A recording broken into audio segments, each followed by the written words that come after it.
ज़कात इस्लाम के बुनियादी अरकान में से एक है और हर साहिब निसाब मुसलमान पर फ़र्ज़ है। जिसके पास इतना माल हो कि जिस पर ज़कात फ़र्ज़ होती है और 1 साल गुज़र जाए तो उस पर ज़कात देना फ़र्ज़ हो जाता है। निसाब क्या है? जो हदीस से मिलता है 7.5 तोले सोना, 52.5 तोले चांदी। जब ये हो तो उस पर ज़कात फ़र्ज़ हो जाती है।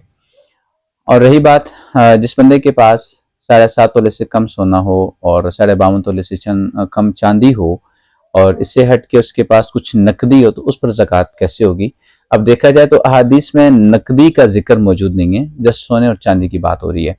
तो नकदी कहाँ से आएगी? और नकदी का जो निसाब मुकर्रर किया गया है वो 52.5 तोले चांदी के जो पैसे हैं उसके इवज़ उसको नकदी का जो है वो निसाब मुकर्रर किया गया। तो ये निसाब क्यास किया गया है।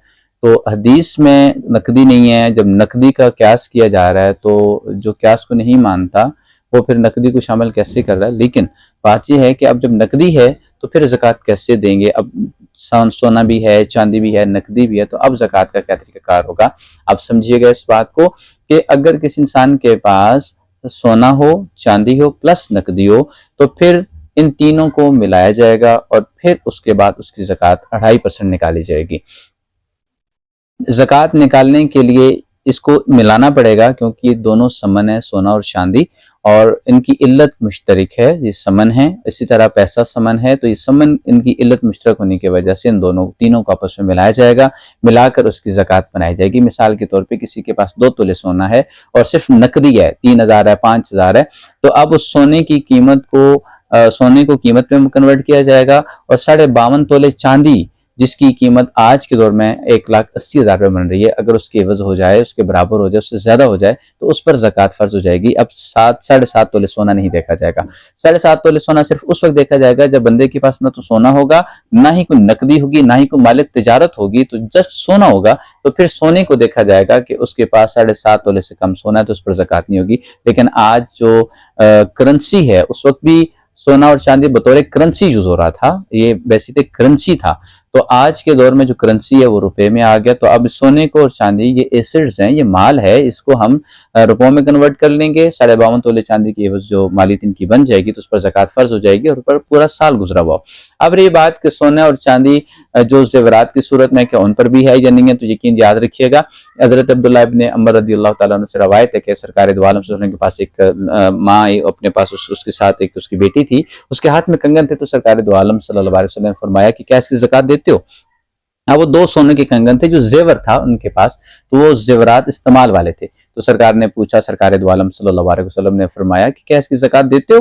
उन्होंने कहा जी नहीं देती। तो सरकार ने फरमाया क्या तुम पसंद करते हो कि सोने के एवज तुम्हें आखिरत में जो है वो आग के कंगन पहनाए जाए? यहाँ से भी वाज़ेह होगी बात के इस्तेमाल वाले जो जेवरात हैं उन पर ज़कात फ़र्ज है। और उम्मे सलमा रज़ियल्लाहु अन्हा से रवायत है, सुनन इब्न दाऊद की ये रवायत है कि आपने सरकार दो आलम सल्लल्लाहु अलैहि वसल्लम से अर्ज़ की कि या रसूल अल्लाह, क्या ये कंगन भी कंज़ में शुमार होता है? तो सरकार ने फरमाया कि अगर इसकी ज़कात दे दी जाए तो फिर ये कंज़ में शुमार नहीं होगा। यानी ज़कात जो सोना इस्तेमाल के जो ज़ेर इस्तेमाल होता है उस पर, यानी मुतलकन सोना, चाहे वो इस्तेमाल वाला हो या घर में पड़ा हो या जैसा भी होगा, उस पर ज़कात फ़र्ज हो जाएगी। उसको कन्वर्ट किया जाएगा चांदी की कीमत के एवज में, और 1,80,000 की कीमत के एवज पहुंच जाएगा तो ज़कात फ़र्ज हो जाएगी। आजकल एक और चीज़ मसला बन कर किया जाता है कि भाई क्यास किया जाता है कि जैसे ऊँट हैं, गाय है, कहा जाता है कि गाय ऊँट है, उन पे 5 ऊँट हो तो उन पे ज़कात फ़र्ज है, 30 गाय हो तो उन पे ज़कात फ़र्ज है। ये ऐसे नहीं हो सकता कि 4 ऊँट हो 20 गाय तो मिला के ज़कात दी जाए, ऐसा मुमकिन नहीं है। अगर वहाँ पे ऐसा मुमकिन नहीं है तो सोने और चांदी को मिला के क्यों किया जा रहा है? तो यहाँ पे एक सवाल है कि गाय को और ऊँट को क्यास सोने चांदी पे क्यों किया जा रहा है, जबकि वो क्यास के ही मुखालिफ है, तो क्यास क्यों कर रहे हैं? एक सवाल। दूसरी चीज़ कि जो गाय और ऊँट का मसला है वहाँ पे चीज़ें मुख्तलिफ हो रही हैं। पहली चीज़ ये है कि वो 5 ऊँट जो चरने वाले होंगे उन पर ज़कात फ़र्ज हो जाएगी। अब एक ऊँट वो हैं 5 जो घर में उनको एक जगह पे बांध कर उनको घर पे खिलाया पिलाया जा रहा है, उनके चारे के खर्चा किया जा रहा है, अब उन पे ज़कात नहीं है वो भी 5 ऊँट, तो यहाँ पे इल्लत मुख्तलिफ हो गई तो ज़कात साकित हो गई। अब वहीं पे अगर किसी ने 1-2 ऊँट रखे हुए हैं और किसी ने 2-3 गाय रखी हैं और तिजारत की नीयत से वो खरीदता है बेचता है, खरीदता है बेचता है, अब इनकी कीमत को मिला के अब इन पे ज़कात हो जाएगी। अब 3 जानवर एक ही है लेकिन अब उसमें 3 खा रहे हैं। एक वो जानवर जो चरने वाला है उस पर ज़कात है, एक वो जानवर जो घर में है जिस पे मेहनत की जा रही है, खर्चा किया जा रहा है, घर पे उसको बांध के उसको खिलाया पिलाया जा रहा है, उस पर ज़कात नहीं। अब एक वो जानवर जो तिजारत की नीयत से खरीदा जा रहा है, उसको तिजारत उससे की जा रही है, अब उस पर ज़कात है तो जानवर। तो अब इन चीजों को सोने चांदी पर क्यास नहीं कर सकते। अब सोने चांदी पे क्यास करेंगे तो गलत हो जाएगा। वहां पे जहां पे ये गाय ऊंट यहाँ अगर इस्तेमाल वाले होंगे, जिससे दूध दिया जाएगा, उसे बोझ उठाया जाएगा, उस पर ज़कात नहीं है। वहां पे जेवरात जो इस्तेमाल वाले उन पे भी उस पे भी ज़कात मौजूद है। तो दोनों पे क्यास ही मुमकिन नहीं रहा। तो इसलिए वहां पे सोना चांदी उनकी इल्लत समन है, रुपए की इल्लत समन है, तो मिक्स हो जाएंगे, इकट्ठे हो जाएंगे। यहाँ पे इल्लत समन नहीं बनेगी, जब ये माल तिजारत बनेगा तो फिर इनको मिलाया जाएगा। तो इसलिए इस चीज को समझना होगा कि ज़कात देने के लिए ये हीला बहाना है कि किसी तरीके से बचत हो जाए कि 7.5 तोले से कम सोना तो ज़कात नो, तो ये ईमान की कमजोरी की निशानी है, ईमान की कमी है, जिसमें ईमान उसको रोकता है कि किसी तरीके से ज़कात ना देनी पड़े।